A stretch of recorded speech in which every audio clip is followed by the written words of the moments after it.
So today I want to talk to you about an issue that's growing, and this issue is loneliness.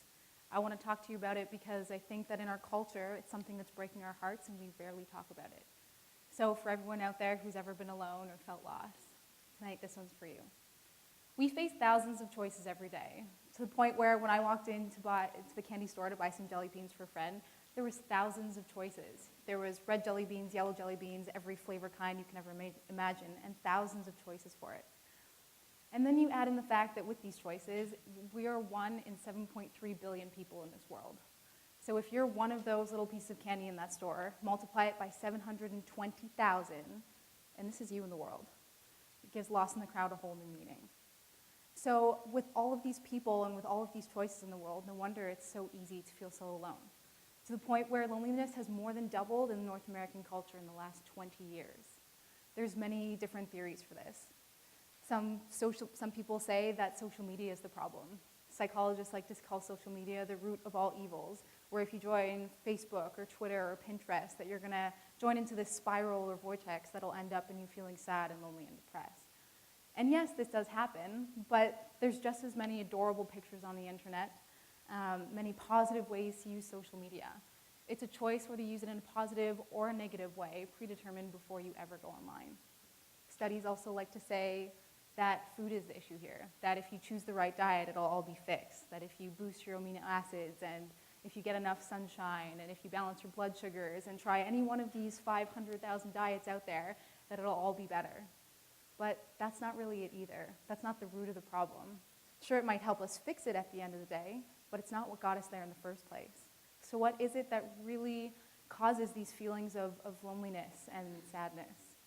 Studies also like to claim that it's a whole bunch of other things as well. Studies like to say it's sleep. Studies say it's stress. Studies say it's family's issues.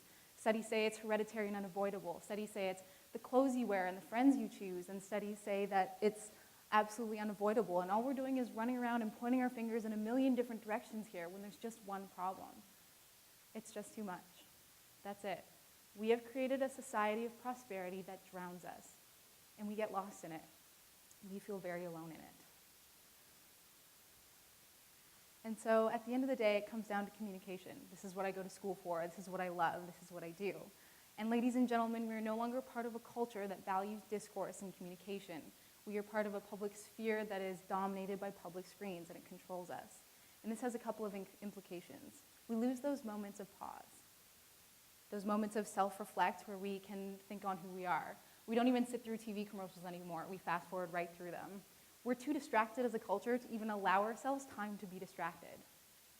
And secondly, it causes something called fragmentation, where thousands of pieces of information are thrown at you. And these pieces of information cause contradictions. And this causes fear and confusion on even a subconscious level, to the point where something is going out and picking some jelly beans from a store makes you feel this way. And so I'm not crazy for feeling like this. I'm just part of a culture that is so desensitized to this massive overload of information, desensitized to a point where we know nothing else, and we're deprived of a basic communication. My grandpa once told me that he walked into a store with a dime and could buy 10 Tootsie Rolls and 10 Double Bubbles.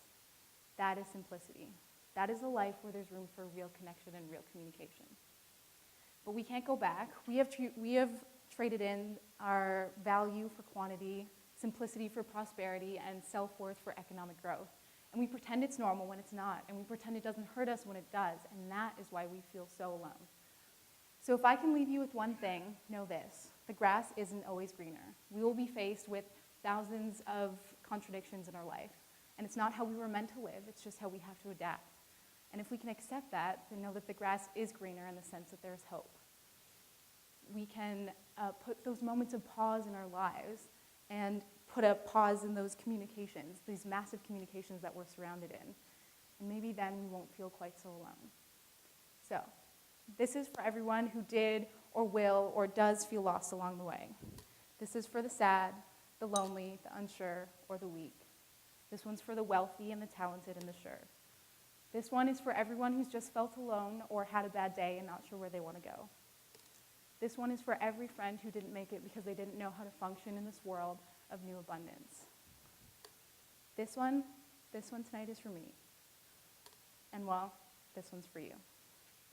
Thank you very much.